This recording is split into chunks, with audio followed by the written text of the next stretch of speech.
salaamaaleykum mbokk yi ñu leen nuyu ku nekk turam ak santam comme ni ñu ko faral di def bëccëg bu nekk dañuy woo fii kàngam waxtaan ci réew mi ci li nga xamante ne moom mooy actualité réew mi ci yeneen aussi secteurs yi xamante ne souvent dañ ko faral di waxtaanee tey nag dañoo mbégte ak contentement di dalal fii Cheikh Gueye ñëpp xam nañ ko ENDA lay liggéey géographe la dafa liggéey ci lu bëri ci réew mi ci xamante ne mbirum urbanisation ak yooyu la. ak kii di tamit Omar Ba mooy directeur général cadre de vie et de l'hygiène publique au ministère de l'urbanisme di leen dalal di leen sant ci seen taxawaay Cheikh Gueye dañoo gis benn étude bi ñu defoon ngeen publier ko fan yi étude bi 2015 la moon waaye ci étude bi dañ ko réactualiser ak li xew ci réew mi maanaam coronavirus bi ak pandémie bi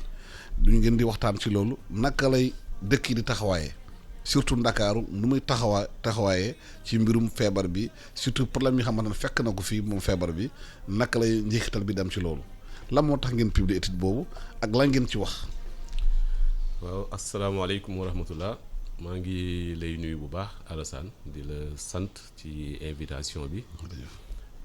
di nuyu sama xarit sama rakk Omar Ba di nuyu tamit ñi nga xam ne ni ñëpp ñooy déglu i rajo ak waa kër gi yëpp di tontu rek ci question boobu di wax ne effectivement étude bi ñi ngi ko defoon ci commande Africité organisation la boo xamee ni day xalaat ci avenir u dëkku taaxu Afrique yi di xool naka lañ leen di gën a taxawoo ba ñu gën a baax gën a sell gën a ñoŋ surtout yor gi am na ci kilifa yi nekk ci réew mi ñu ci nekkoon ay kilifa yu mag ci cité ku mel ni Khalifa Sall. bi ñu étude bi nag bi nga xamee ne ñi ngi ko yëkkati dafa couvriroon aussi plusieurs villes man ci sama bopp man maa doon coordonné Dakar ak Lagos ànd ci ak yeneen collègues muy notamment pour Dakar docteur Ousmane Thiam bi ngi nekk léegi ANAT ak Alassane Samb donc li yëkkati woon étude bi mooy jéem a am gis-gis bu sori par rapport ak Dakar ndax li ñu seetlu mooy li ñuy wax ci dëkku taax yi bari na li ñuy jàngat ci seen taxawaay seen melokaan ni ci nit ñi di dëkkee tamit bari na waaye ci gis-gis bu gàtt toujours ci lay yem ñu ne nag naka la ñuy def ba xool suñu dëkk yi am ci gis-gis boo xam ne da ngay taxaw ci kaw seen fu sori taxaw aussi xool ci domaine yëpp maanaam muy koom muy culture muy social muy environnement fan la dëkk yi jëm ñu def ko nag ci démarche prospective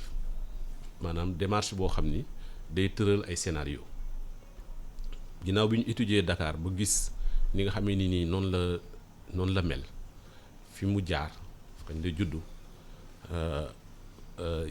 yan date clé yan évolution clé ñoo marqué Dakar ñu xool aussi ci ni Dakar di doxee ndax bu continuer nii muy doxee sans ay changement yu am solo fan la jëm bu ñu bëggee mu gën a baax yan jéego la ñuy teg pour mu yegg fi nga xamee ni mooy tax ñu mën cee continuer di dund ci suñu sago ak suñu wér ak ci suñu développement bi ñu defee étude bi génne na lu bari d'abord li mu génne mooy ne Dakar dëkk bu mar bu xiif planification la du ma ni amul ay plan amoon na fi ay plan mais en général li ci gën a doy waar sax mooy plan yi balaa muy noppi ñu koy tëgg ba muy noppi sax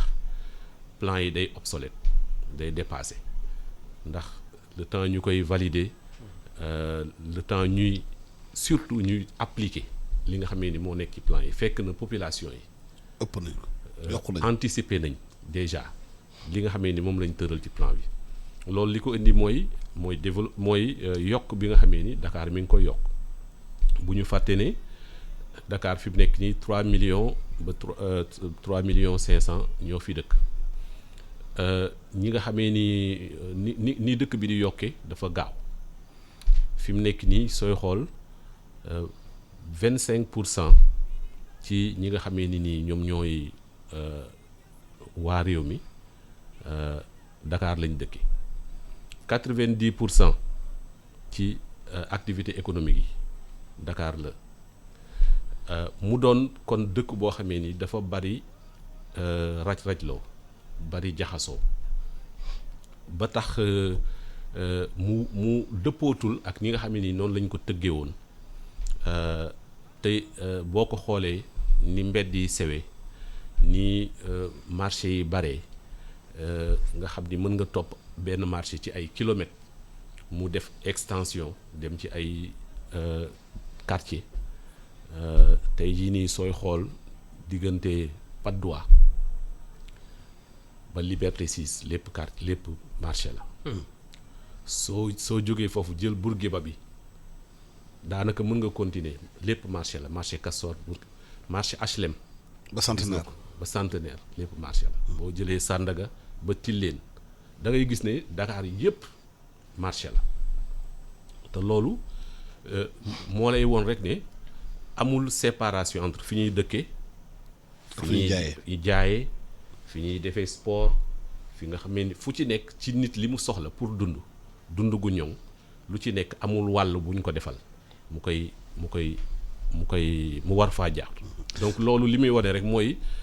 manque de planification ak benn genre désorganisation boo xamee ni xam naa dinañ ci dellu si incha allah. Omar Ba yaay directeur général planification ci ministère de l'hygiène publique yéen est-ce que loolu nu Dakar jaxasoo nu mu toogee ku nekk def fu la neex du gën a gàllankoor liggéey bi ngeen def surtout bu ñu nee feebar bi am na ci réew mi. te mëntuñu xëy na gérer feebar bi ci quartier yi parce que nu muy lawee dafa garaaw nu ñu tëncalu dafa garaaw. asalaamaaleykum wa rahmatullah maa ngi leen di nuyu seeni auditeurs te it di la remercier ci invitation bi ndax docteur Cheikh Gueye dafa sori ci man lool ndax bi may def master ñaari ci ay professeurs yu ko doon encadré Dubresson ak Chaléar doon ma jàngal jox nañ ma manuscrit thèse am bokk na ci samay bagage bopp yoo xamante ne denc naa ko sori tey daf ñu xàllal yoon ci yu bëri am na li sociologue yi di wax naan affinité élective dañ ko danoo bokk pas-pas bokk ay xarit bokk yu bëri ci yu yëngu ba indaa boobu Moussa Mbaye Guèye di sama grand frère di sama ci yu bëri macha allah li ñu boolee daal dafa bëri te it xëy na invitation bi it dafa neex it ndax moom day chercheur ñun ñuy praticien te foofu la complémentarité bi di am ndax ñun bu ma ko mënee misaal dañuy dawal vélo booy dawal nag maanaam 5 mètres yi nekk sa kanam rek ngay xool waaye li nekk ci kanam a kanam doo ko gis xëy na pàkk yooyu te moom liggéey bi mu def foofu lay indi mooy éclairage boobu parce que parfois boo gérer au quotidien am na loo xamante ni doo mun a defandoo ñaar yooyu exercice bu xaw a jafe la kon nag foofu moo tax it suñu daje di am solo benn ci mu wax dafa am solo vraiment merci sànq maa ngi joxe toujours Dakar nam naan c'est un marché à ciel ouvert mooy li ñu doon wax marché sans discontinuité c'est-à-dire boo jógee Kermel ba ni muy wax noonu ba Parcelles Assainies parce que boo demee Patte d'Oie boo jégee pont bi rek daanaka nit yaa ngi jaay ci pont bi après nga delluwaat Parcelles Assainies donc foo ko mun ci xool it marché la donc ñun li ñuy fexe mooy loolu nan lañ koy mën a sectoriser ndax it dëkk dafa mel ni kër rek am na fu ñuy fanaan am na fu ñuy toggee am na fu ñuy féexloo am na fu ñuy jullee am na fu ñuy te yooyu yëpp am na yoo xamante ni yii ak yii ànduñu waaw wanag wi warul jege lii toggukaay yi warul jege kër yi néeg yi dëkk it noonu lañ koy organiser malheureusement yu bëri nag xaw na fi loo xamante ni à un moment état bi c'est vrai dafa dépassé tàmbali na peut-être ci ajustement structurel booy xool année 70 yi booy tàmbali wala sax sécheresse bu mag bi exode rural ñëw ba tey jii sax lañ koy gën a gis mooy paradoxe bi sax tey jii ñu nekk 2020 gis ay comportement wala ay nekkin yoo xamante ni dans les années 70 sax wala 80 amul woon. ndax boo xool SICAP xaar kanamu SICAP année 80 ak xaar kanamu SICAP année 2020. am na bokkatul parce que li docteur doon wax sànq nit ñi yokku nañu. dem ak dikk bi beneen problème tamit xëy wax na ko junj na ko peut-être sànq mooy oto. lu fi bëri la parce que peut-être Dakar problème bu Dakar tamit lu yéeme la pour tënk juste Sénégal bu doon téeméeri pàcc Dakar matul benn pàcc boobu da nga koy xaraat ñett. 0,28. voilà benn bi kese da nga koy diviser waat ñett. ñu ne fii lii mooy Dakar ci biir Dakar googu lu ndaw loolu nga ne 25% donc boo jëlee téeméeri sénégalais ñaar fukk ak juróom yi fii lañ dëkk. entreprise yi 80% booy seet wala yi ci am solo bokk fii la ñu nekk loolu forcément soxlawul jàng bu bëri c'est mathématique il faut que mu am problème de congestion il faut que mu am problème de planification ak it. booy xool doxinu dëkk bi ni mu demee àndul ak dëkkin bi. waaw parce que dañu doon planifier effectivement ay plan Ecochar yooyu yëpp jaaroon nañ fi macha allah amoon na fi plan yu am solo waaye bi mu ñëwee benn jékki-jékki mu am rupture nit ñëw màbbandoo ñëpp Dakar parce que it malheureusement ba tey jii loolu phénomène général la ci dëkku taax yi foofu la koom ba tey jii foofu la koom di gën a développé wu. waaw fu mu munti doon nag ci àdduna fi mu ne nii dëkk taax yi ñooy produire richesse dëgg c'est vrai que dëkku kaw yi peut-être ñooy produire agriculture ak loolu te même doon boobu sax booy seet mi ngi changé ci yenn fànn. booy xool région parisienne c'est une région agricole te tey jii sax yenn dëkk yu mel ni ay Montréal ñi ngi bay ci biir dëkk bi ci kaw toit immeuble yi parce que dem nañ ba gis ni ko war nañu am dépendance boobu juste pour dire que baax na daal ñu am ndaje yi. ci jërëjëf ci invitation bi encore une deuxième fois pour na mën a weccante xalaat waaye bu weesoo fii it war nañ mën a amaat yeneen kuréel yoo xamante ni ñoom ñiy xool fii sori ak ñi nga xamante ni ñooy Baye Fall yi ñoo xamante ni ñooy ci liggéey tous les jours ñu xool nan lañu weccante xalaat bu ko defee dëkk bi gën a ñoŋ ak kii économie bi gën a ñoŋ. soo amee dëkk bi nga xamante mel ni capitale 3 millions et quelques d'habitants 3 millions 500 0,28 de territoire ñëpp duggalu xej bëgg a dëkk foofu. te marché yi du jeex maanaam marché bi day continuer rek feebar bi mel ni coronavirus bu ñëwee est-ce que c'est normal que contamination bi gën a bëri Dakar. waaw logique rek la boo xoolee ma dolli ci ne Dakar configuration bu rare la mooy presqu'île la. géej moo ko wër presque wet gu nekk ba mu des sow kon loolu li muy gën a yokk mooy. màggaayu dëkk bi benn wet rek lay mën a dem donc li ñuy wax étalement moom benn côté bi rek la mën a dem moo tax tey dëkk bi amul beneen pexe bu dul jóg étage nga gis ne année 70 année 80 boo gisee terrasse balaa nga koy gisaat mu yàgg année 90 nga gis ne léegi vraiment nit ñi dañuy yëkkati fi mu nekk nii nga gis kër goo xamee ni yëkkati wuñ ko 3 4 5 sax léegi day jafe ci yenn quartier yi muy wane ne Dakar dafa nekk ci soppeeku gu méttee métti te kon buñ ci dollee ne loo gis ci mbiru feebar épidémie surtout nga xamee ni wàllante dafa cee gaaw loolu li mu gën a bañ mooy jaxasoo boobu mooy raj-rajlaw boobu mooy daje bi nit ñi daje. dëkkandoo gu jege loolu moo koy yokk moo tax du hasard mbas mi naqaree mbas ci réew mi ndax ci li nga xamee ni nii moom mooy fa mu sax foofu moom mooy fi nga xamee ni moo gën a bari raj boobu ñu doon wax kon loolu lu ñu mën a jàngat la ñu jàpp kon ne bépp pexe bu ñu war a am ci mbas mi mënoo koo am te jaaroo ci dëkku taax yi jaaroo ci Dakar régler mbiru Dakar mu ñuy rëcculoo retard yi ñu am yëpp ci organiser xam nga yàgg nañu wax Dakar ni mu mel Dakar congestion bi Dakar embouteillage yi Dakar lii Dakar laa yàgg nañ ko wax muy doon jur déjà même avant mbas mi jafe-jafe yu metti est-ce que xam nga Alassane ne li mbas mi di rey fi mu nekk nii li ngelaw bi ñuy noyyi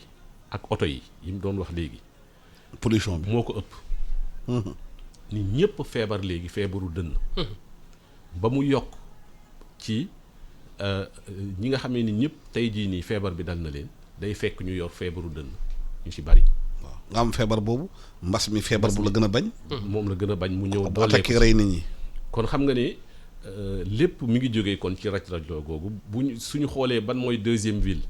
bu ko am Touba la mooy deuxième ville du Sénégal tamit. du point de vue démographique spatial économique et cetera kon moo lay wan ne feebar bi moom fi mu toog fa sax fa am fa doole moom mooy fi nga xamee ni nii moom mooy dëkku taax yi kon su fekkee dañuy dellu ci exemple Dakar dañuy wax ne effectivement fii la ñu nar a ñàkk xeex bi ci mbas mi fii lañ ko mën a gañe waaye loolu liñ ci mën a dolli tamit mooy dafa laaj taxawaay boo xamee ni dañ koo miinut maanaam d'abord soo xoolee ni nga xam ne nii noonu la ñu tëggee Dakar noonu lañ ko ni ñu ko war a maîtriser ci espace maîtrise boobu dafa des damay wax fi mu nekk nii te gisuma boobu concept par exemple ñu koy tudd lu bari mooy polycentralisation. parce que ma Dakar fi mu nekk nii bàyyi maanaam soppeeku na lu bari ci nit ñëpp jógee Géejawaay Pikine jëm si biir Dakar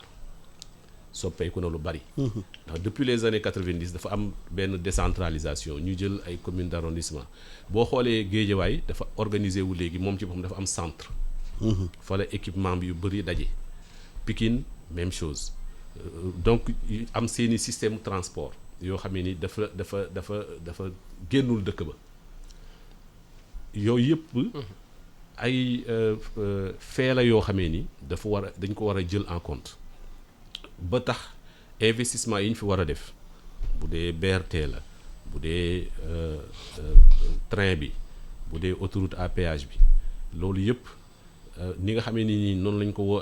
lañ ko waroon a tëggee laajoon na xalaat bu yàgg mais ci ni ma ko jàngatee dafa mel ne dañoo toog ba yàgg rek gisuñu ko woon ci benn plan ñu toog ba yàgg rek ñu ne yegsi na loolu nag am na beneen jàngat buñ ci mën a def ci naka la ñuy jëlee suñuy ay décision du problème mu ville rek mais même problème mu koom problème mu investissement ni nga xam ne nii noonu lañ koy defee loolu tamit jar na seetaat bu baax mais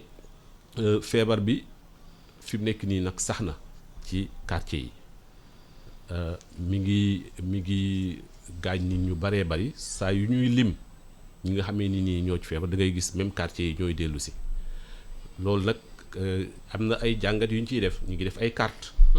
di wane li nga xamee ni noonu la carte feebar bi correspondre ak carte densité yi kon nag jàpp naa ni buñ ci jógee war nañoo defaat jàngat bu yaatu ci d'abord Dakar ban gis-gis lañ ci war a am bu bees ci at yii di ñëw du ñaari at wala ñetti at fukki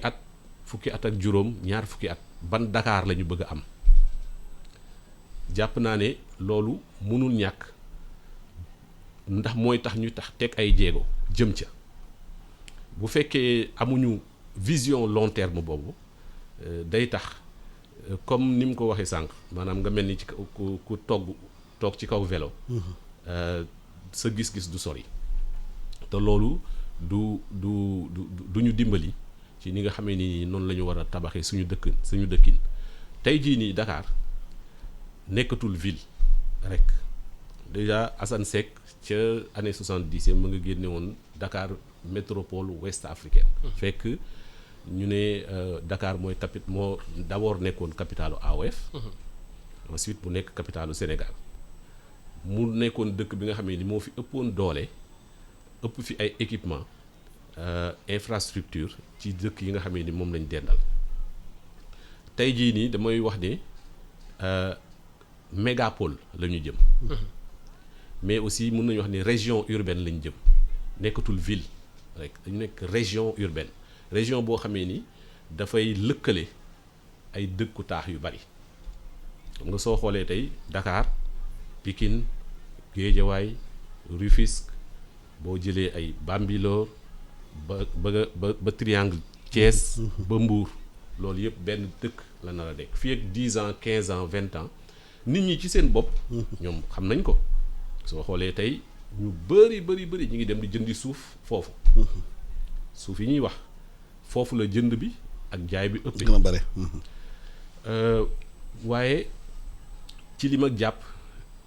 nguur gi tamit mi ngi ciy jéem a topp bi yoon xam nga année li ñu daloon temps bi ñu perdre 70 ba 90 foofu perdre nañ temps bu bari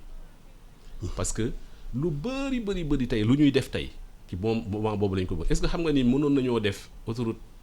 bu toll ni autoroute à péage bi ci 10 milliards. ci année yooyu xoolal lim ñu coûté. léegi ñu dem ba nit ñi dëkku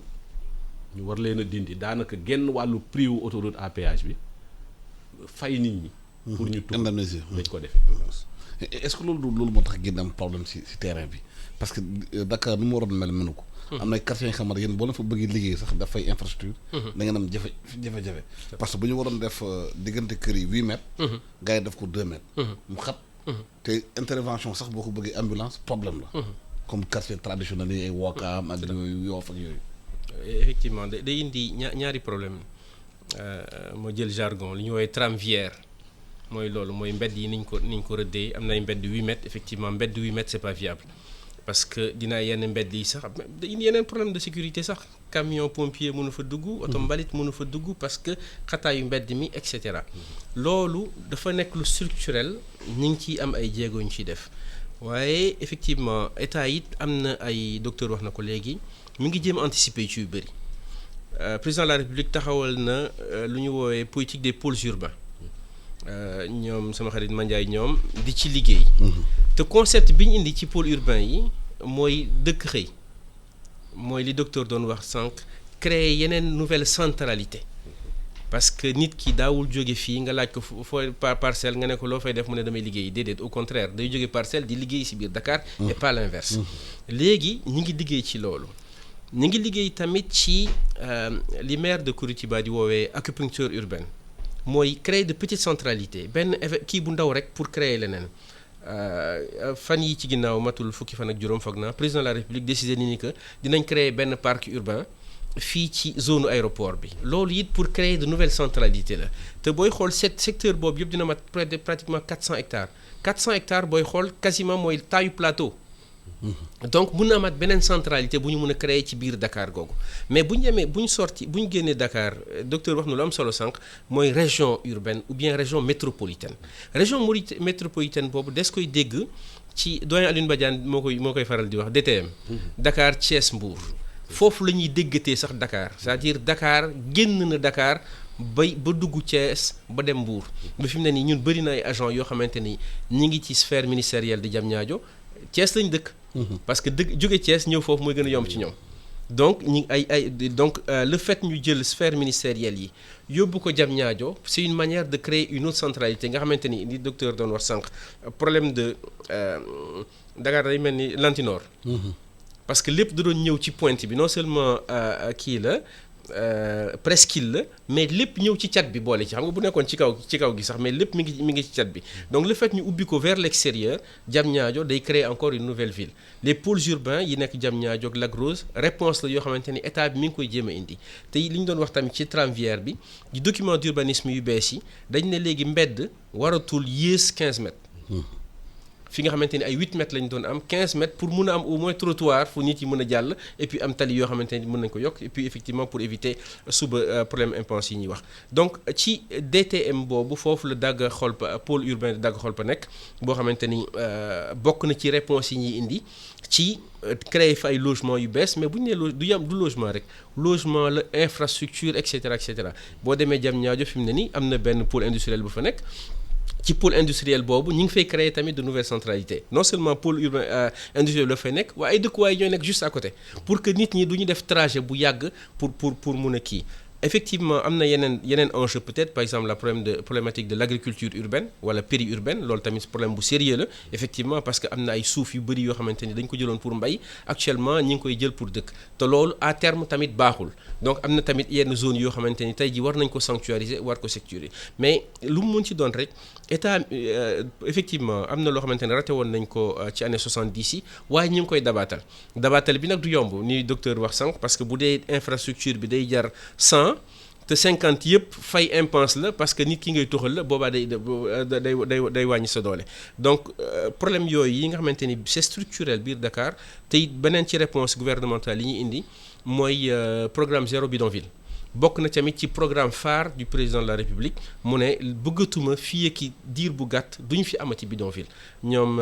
directeur Omar Sow ñoo directeur général de l'urbanisme ñi ngi ciy liggéey di def ay atelier d'urbanisme pour xool léegi nan la ñu mën a créer ay kii mais de manière générale et te foofu la docteur jeexale sànq ci la gouvernance de manière générale te nekkatul sax gouvernance urbaine mooy parce que quand même lépp waru yam biir Dakar Thiès a ngi fi Mbour a ngi fi Diourbel a ngi fi Sédhiou a ngi fi feneen a ngi fi feneen a ngi fi nit ki soxla ma normalement war na mën a dëkk Sédhiou tekki Sédhiou am lépp Sédhiou te du soxla dara Dakar keneen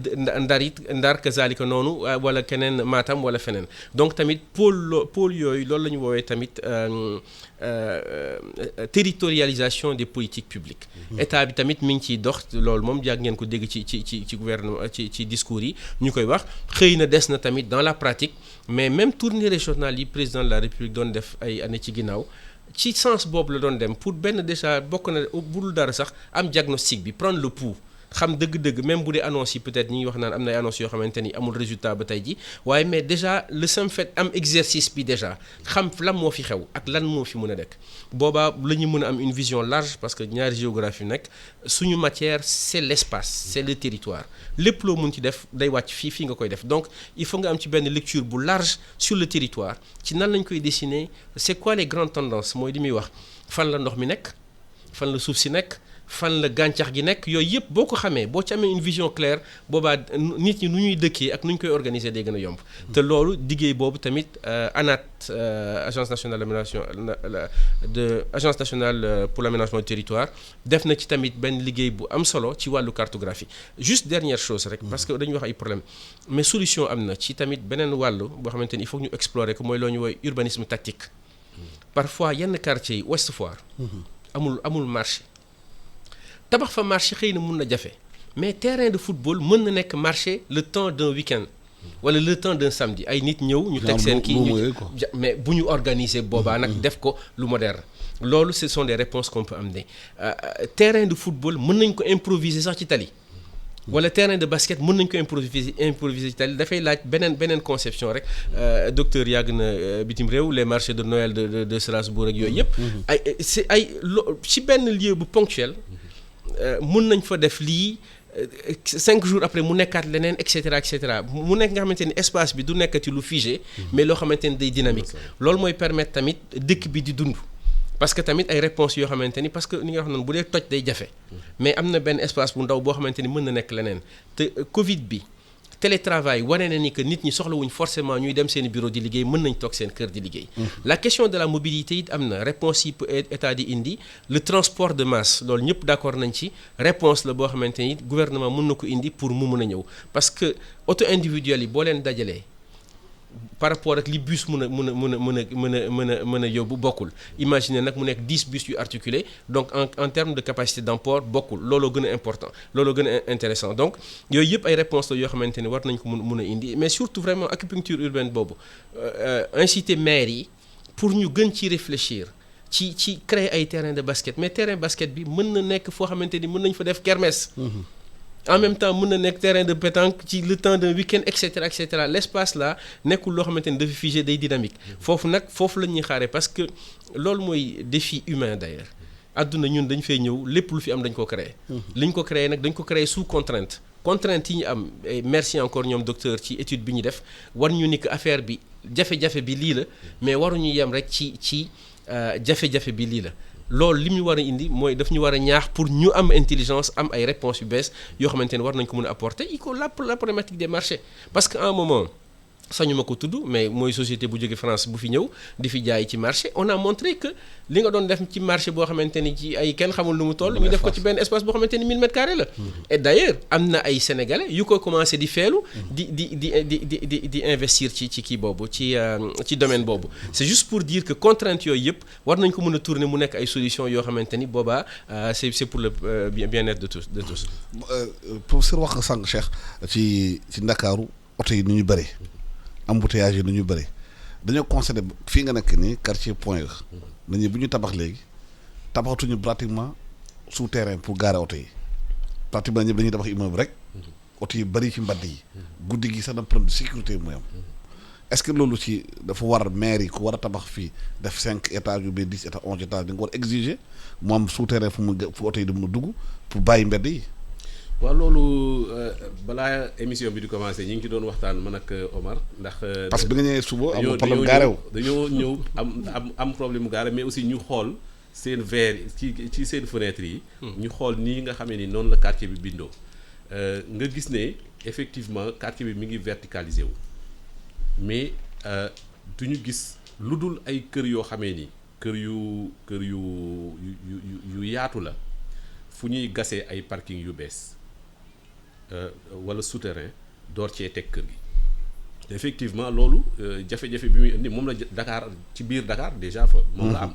parce que Dakar bi ñu koy tabax boobu fekk na oto bareegul donc prévoir uñu fu ay oto di gaare mooy manque prospective boobu nga doon wax waaw mais boobu mën nañ ko comprendre parce que colonisation la woon technologie bi demeegul woon noonu oto demeegul woon noonu mais léegi nii déjà normes yi nga xamee ni moom la ñuy tabaxee dafa waroon changer depuis les années 90 dañu waroon wax ne léegi kuy tabax immeuble 5 étages dafa war a am parking surtout bu fekkee pour usage yu bureau la wala usage location su ko defee comme ni ñu def pour ascenseurs yi xoolal Dakar bëri woon na fay étage yoo xamee ni du ñu am ascenseur fi mu nekk nii ñëpp ñi ngi équipé wu ascenseur mais ku équipé wul woon ascenseur ba tabax ba 5 étages mënatoo ko def parce que dafa am dispositif bu muy laaj ni ñuy tabaxee donc loolu yëpp ci ay normes la yu ñu war a teg mais pour dellu ci li nga xam ne moom la Omar doon wax bon ci li ñu nekk effectivement mooy urbanisme de rattrapage maanaam erreur yi ñu defoon depuis 40 ans moom la ñu nekk di rattraper non c'est bon moom la ñu nekk di rattraper léegi nag pour bañ a defaat même erreur yi ca dëkk fa nga xam ne ni fa la dëkk bi jëm loolu moo jar a wax tey jii nii ñi ngi créer parc ci aéroport bi parce que amatuñu woon fu ñu ko créer bi ñu libéré aéroport dañ ko door a xalaat ay citoyens d'ailleurs ñoo ko proposé tey jii nii dara terewuñu ca diggi foofa nga xamee ni xam nañ ne fa la dëkk bi jëm ñu déjà prévoir fa ay parc def fa ay zone yoo xamee ni zone non édificante yi nag boo xamee ni kenn du fa dëkk mooy jam ñaajo jëm kaw jëm kaw su ko defee parc forestier parc aquacole wala parc leneen ak leneen mën nañ ko fa sos tey jii nii monde bi yëpp mi ngi alarmé wu ci suñu Lac Rose ni muy demee Lac Rose waroon na nekk foo xamee ni dañ koy gën a sàmm encore que di nga xamee ni ñi moom lañ ciy def donc ñu bañ a reproduire erreur yi ba tey par exemple bu ñuy waxee mbiru inondation Dakar mu naqaree régler lool ñu war a yëkkati ay centaines de milliards di ci def ñu xam ne loolu tey jii nii pour nga régler ko fa nga xamee ni nii fa la ñu jëm fa la dëkk bi jëm muy diggante Diamniadio Thiès ak Mbour foofa nga anticiper ko loolu la ñu bëgg mu nekk une règle mu nekk logique d'anticipation boo xamee ni c'est indépassable maanaam kenn mënatul tabax surtout fii nga xamee ni fa la dëkk bi jëm te anticiper wuñu ci problème yi yëpp nga xam ni am nañ ko beneen problème bi ñu am bokk na ci mbiru impact changement climatique yi wala tey Dakar fi mu nekk nii li wër côte bi yëpp dafa day am jafe-jafe ñëpp xam nañ ko érosion bu metti terewut nit ñi di fa dëkk dama doon xalaat est-ce que nit ñi un jour duñu sax sëkk géej gi dëkk ci ndax ñëpp bëgg a dëkk biir Dakar mais fi mu nekk nii buñ ko moytuwul géejawaay ciy topp bu ñu paree ci géejawaay li des ci ñaay bi yëpp ciy topp ndax nit ñi dañu bëgg dëkk foo xamee ni duñ kenn du leen wax ni menace a ngi fi donc loolu tamit bëggoon naa aussi mu doon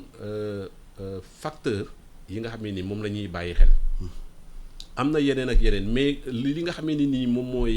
mooy fii beneen concept bi ma bëggoon ñu bàyyi ci xel aussi mooy corridor est-ce que xam nga fi mu nekk nii dañu amoon benn moment benn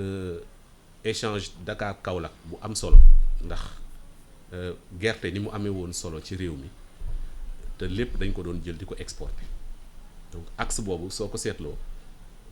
ñi nga xamee ni xaj na ñoo gën a jeune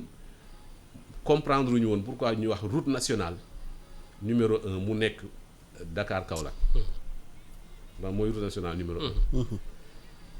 mais boo seetloo dafa am genre abandon boobu axe bi nga xamee ni moom moo ëpp solo léegi mooy Dakar Touba mooy corridor bi nga xamee ni ci la sax sama collègue Ousmane Thiam def teesam muy jëmmal di aussi jox dëgg tabax bi ñu tabax autoroute à péage donc Ila Touba bi parce que mënuñu woon xaar comme ni may déggee ñenn ñi di ko def di ko wax ba nit ñi dëkke ko ñu door di il faut ñu def ko léegi lañ ko mën a def li muy indi mooy valoriser est-ce que xam nga am na fi mu nekk nii comme ni mu ko waxee ñoo xamee ni Touba lañ dëkk Dakar la ñuy xëy si wala seen dëkku traditionnel nekk ci diggante bi tey jii nii foo ci dem dëkk yooyu yëpp fii ba Diourbel ñu ngi koy lotir ay nit di am intérêt léegi dem def fa lotissement investir fa waaw parce que soo demee bitim réew soo gisee autorité de part et d'autre da nga gis ay tool yu rafet dañuy xalaat est-ce que diggante def fi Dakar Touba Dakar est-ce que mu ngi fa ay tool dafa ay kii ay fleur ak yooyu te bu joxe paysage yu benn gëddaay bi nga xamante ne dafay rafet affaire la moo tax ñu investir ci loolu lu am solo la loolu la ñuy wax ci suñu jargon investissement structurant maanaam da ngay dem fu dara nekkul nga def fa dara loo xam ne ni day attirer day nekk moteur pour yëkkati intérêt foofu nit ñi ñëw fa nit ñi investir fa loolu nag mooy vraiment aménagement du territoire ma bëggoon ñu bàyyi ci xel bu baax a baax ndax dëkk développement mooy aménagement du territoire soo xoolee investissement yi nga xam ne ni yëpp ñi ngi koy def loolu ci foofu la jëm parce que aménagement moo lay xamal loolu dërëm boo dugal wala war a jur ëllëg loolu exactement waaye ñu ci li ñu gis aussi mooy joxuñu gëdd ni ñu war a joxe gëdd maanaam collectivité locale yi soo xoolee di nga xam ne nii noonu lañ leen war a joxe gëdd ci fépp foo xamee ni ña ngi fay def infrastructure la waral infrastructure ba la mu mën a jur li nga xam ne nii loolu yëpp dañ ko waroon a planifier ak ñoom su ko defee dina jural njariñ ña fa dëkk approche boobu nga xamee ni approche top down la man dama bëgg ñu wàññi ko bu ñuy décider def infrastructure ñu ci waxtaan ak ñi nga xam ne nii ñoom ñooy ña fa dëkk ñu jox leen ay mandat électif jox leen lépp pour ñuy dogal ñooñu it war nañ leen gën a jox gëdd bu baax. mais Omar si bu ñu constaté Dakar lu ñu bëri naan Dakar centre bi dafay déplacé wu. xam nga avant plateau moo doon xolu Dakar. léegi dafa mel ni VDN bi mu nekkaat xolu Dakar benn moment côté Almadies la woon.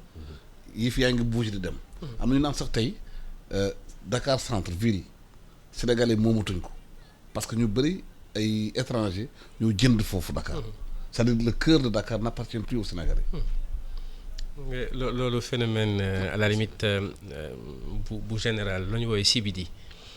Central Business District phénomène buy am la ci àdduna en général day am fépp benn instant ci biir capitale bi mu jékki-jékki mel ni lii échappé nañu te dëkk boo dem fekk ko fa boo demee Chinatown boo demee New York fekk ko fa boo demaan Paris 18e di nga gis benn partie boo xamante ni xëy na à un moment dina échappé nit ñi et cetera mais loolu yëpp day indiwaat li docteur di wax la nécessité def prospective. te prospective ci fànn yu bëri ñii di xool démographie ñii di xool dëkkuwaay yi même les modes d'habiter. parce que taille famille yi it soppeeku na. ndax bu njëkkaan kër la woon fukki nit wala ñaar fukki nit sax dëkk ci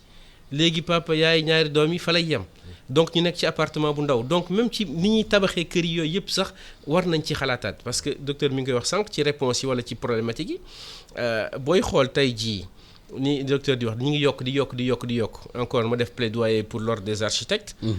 ñi ngi fii et mën nañ joxe ay conseils gratuits ngal la ku bugg a changer kër wala ku bugg a tabax demal seeti architecte bul seeti sa maçon rek jàpp ni xarañ na nga jox ko chantier bi wala sa entrepreneur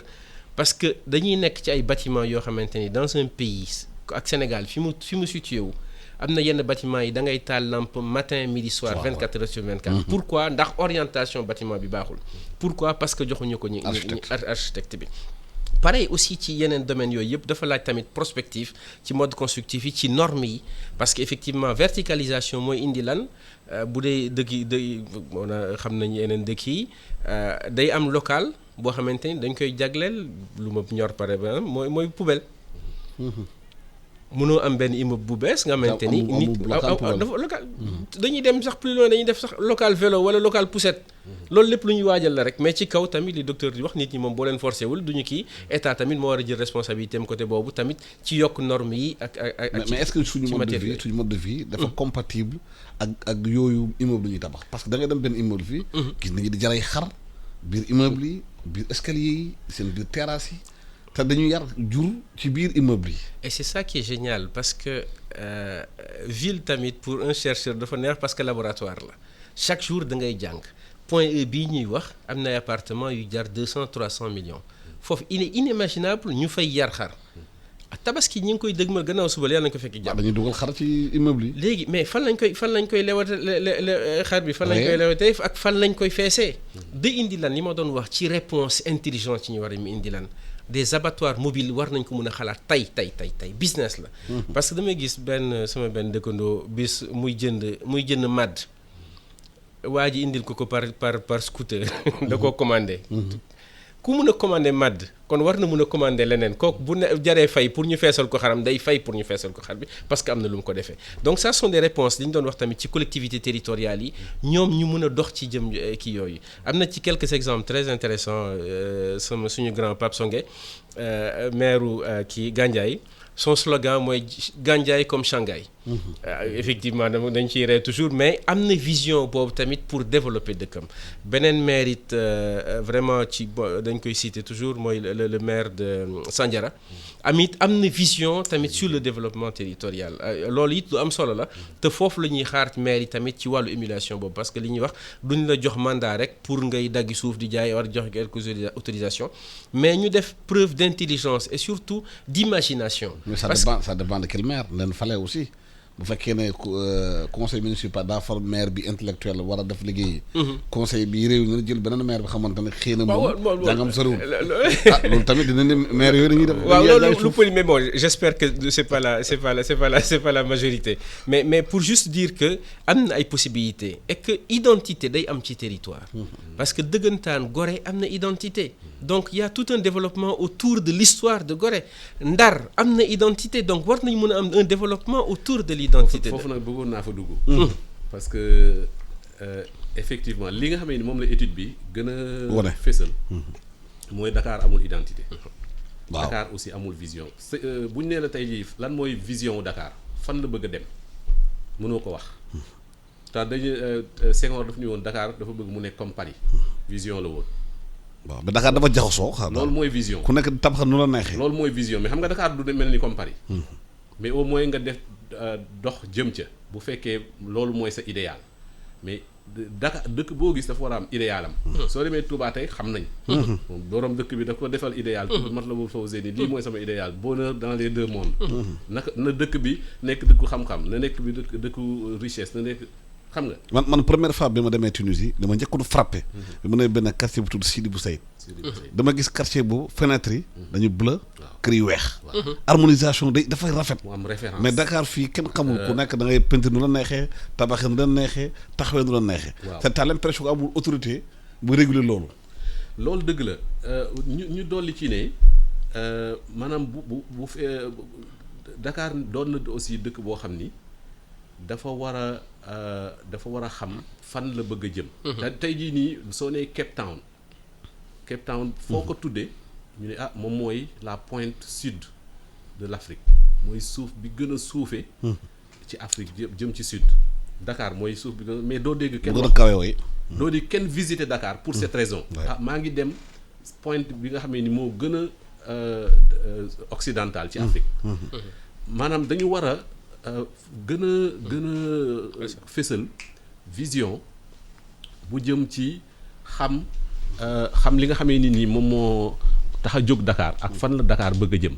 su ko defee ñi fi dëkk xam ko mën ko approprier wu mën ko aussi dund. xam nga loolu moo fi. est-ce que laajul Dakar dafa doon dox daje. tey jii soo ko doon caractériser ci wolof da nga naan dox daje la. xam nga lu tax mu grave fu nit ñëpp dox daje. kenn du ko sàmm. waaw kenn du ko sàmm.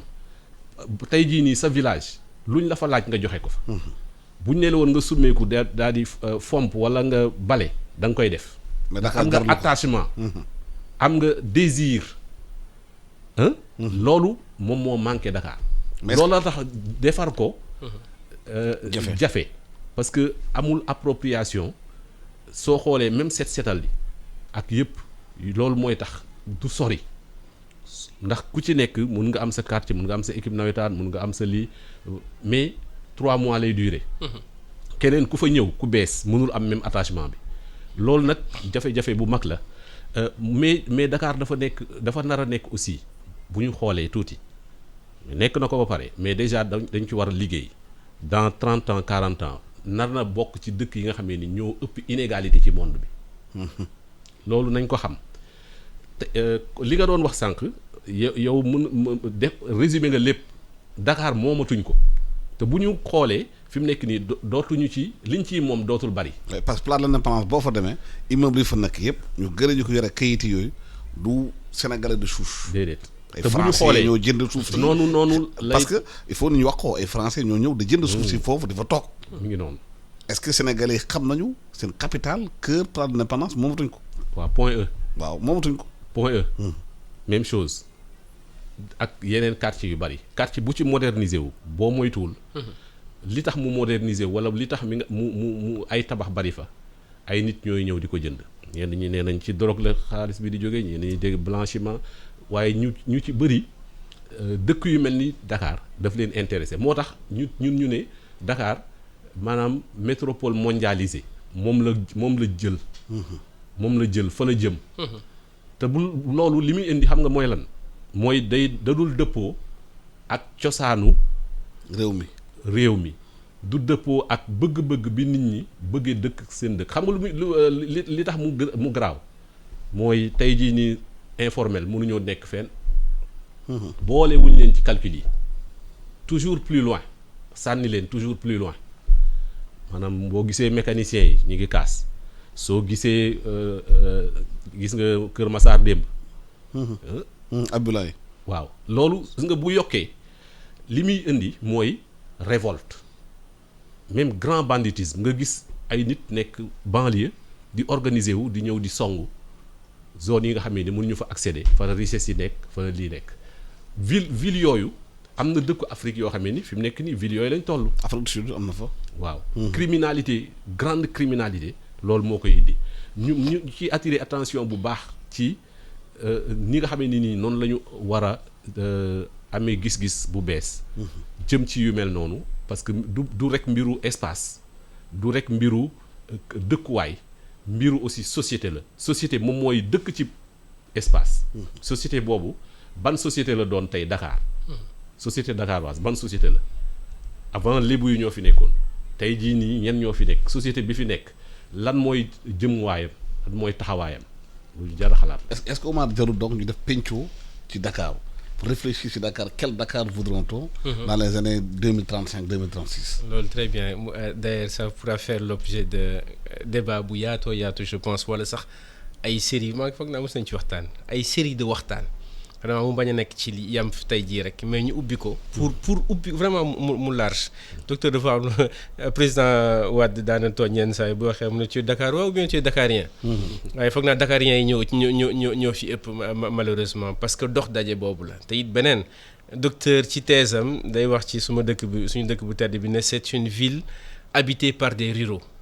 Dakar it noonu maanaam dëkku taax la waaye kaw ñoo ko dëkkee. moo indi fas yeeg moo indi et cetera parce que amuñu attachement comme dañuy dóor waar rek jaar sama yoon nekku ci mu amee mbalit mun naa koo sànni lu ma neex def parce que de toute façon sama yoon nekku ci dëkkuma fi. moo explique occupation anarchique. voilà ak même li sociologue yi di wooye le kii commun. vivre en commun le bien voilà. te lu am solo la vraiment donc question boobu jar na ñu ciy gën a waxtaanaat maintenant ci positionnement bi lu am solo la prospective it foofu la amee solo l'Afrique mooy la terre de demain leer na naññ. pétrole baa ngi ñëw macha allah et cetera c'est pas pour rien que ngay gis yenn grandes enseignes yi. di ñëw di installé wu. yàlla taxul dañoo gis ni que fii consommation am na fi ay jeunes fi nekk et cetera y a du potentiel donc yàlla taxul dafa am lu ñuy wut si ñun ñoo war a am intelligence pour waajal loolu tamit waajal suñu bopp. ci grande enseigne rek mun naa ci yokk tamit grand média yi ak installé wu merci accompagner seen i sociétés seen entreprise dans le soft power ba ci dugg ci publicité beeg et cetera donc xam nañ ko donc maintenant ñun ñoo war a am tamit anticipation boobu maintenant quant à la positionnement bi mus naa def benn note yàgg na tuddee ko Dakar porte de l'Afrique concept boobu lu jar a travailler la porte de l'Afrique dans le sens de lépp luy dugg fii la war a mun a duggee en termes d'innovation même c'est-à-dire ça va très loin c'est-à-dire même innovation yi war nañ mun a am benn équipe boo xamante ni day def prospective di xalaat lépp lu baax ci monde bi ñu koy créer c'est-à-dire des immeubles intelligents les premiers immeubles intelligents fii lañ ko war a mun a defee agriculture urbaine fii lañ ko war a mun a defee tey jii ñi ngi defar ay bâtiment fii mais ci kaw bâtiment bi si t'as 300 mètres carrés de serre mën na dundal ñi dëkk ci bâtiment bi yëpp quand c'est intelligent en plus avec système de recyclage ndox bi dañ koy jël déchets yi nekkoon ci kii bi dañ koy recycler di ko composter lépp xamante ni lépp mën na nekkaat benn développement circulaire ci foofu la ñu war a dox jëm fa ci positionnement bi toujours le marché ce n'est pas le marché sénégalais c'est au moins l'espace UEMOA. C'est ça li ñu si Mali fii c'est pas un pays étranger ñun la. c'est notre hinterland parce que sans le Mali le port de Dakar ne marchera pas. donc dañ ci am intérêt stratégique donc à un moment ñun sécurité bi et puis côté boobu tamit il faut remercier le gouvernement ci côté boobu am na nit yi duñ ko bàyyi xel mais Carrefour boo dem di nga fa fekk benn potolam bu weex bu awa am caméra daanaka y a une couverture sur l'ensemble en tout cas de la région de Dakar foo tourner nit yi duñ ko bàyyi xel mais y a une couverture extraordinaire là-dessus sur ce plan là ñu ngi ciy liggéey ak ADIE def nañ ci ay jéego yu am solo mais li docteur di wax tamit ci la réduction des inégalités lu am solo tamit parce que loolu mooy danger bi parce que bu dul loolu day indi li américain di wooyu ay gated communities moo ñoo xamante ni dañuy tëju di gis nga ko sax ci yenn quartier yi mus fee am léegi dafa am barrière phénomène bu ndaw la duñ ko bàyyi xel et puis nit ñi sax ñi ngi amee réflexe di naan est-ce que duñu def barrière mus naa ko kaas ci sama léegi yéen saa day gis benn quartier benn mbedd ñu defal ko barrière ñu def ko voilà te loolu yëpp ay problème de danger la parce que tamit nit ñi li ñu wooyee sécurité publique ñoom ñi ngi koy bëgg a approprier wu te loolu am na koo xamante ni moo koy kii te booy xool sax construction commissariat yu bees yi yooyu yëpp ay réponses la yoo xamante ni état bi mi ngi ko indi juste pour dire que rek vraiment encore merci ci invitation bi et je pense que war nañ ko mu gën a mun a yaatal mu nekk penco bu yaatu je pense que tamit ENDA am na ci rôle bu am solo bi mu ciy def parce que liggéeyam la pour ñu yaatal ko pour ñu gën a mën a weccoo xalaat pour mën a wut ay solution ci wàll boobu. waaw heure bi jot na. waaw ci ENDA rek laay wax rek. ne effectivement suñu parti pris la. ENDA dafa yàgg liggéey ci mbiru urbain à la fois ci planification bi jàppale nguur gi pour planification bu muy def mu doon ak nit ñi. waaye aussi mu doon.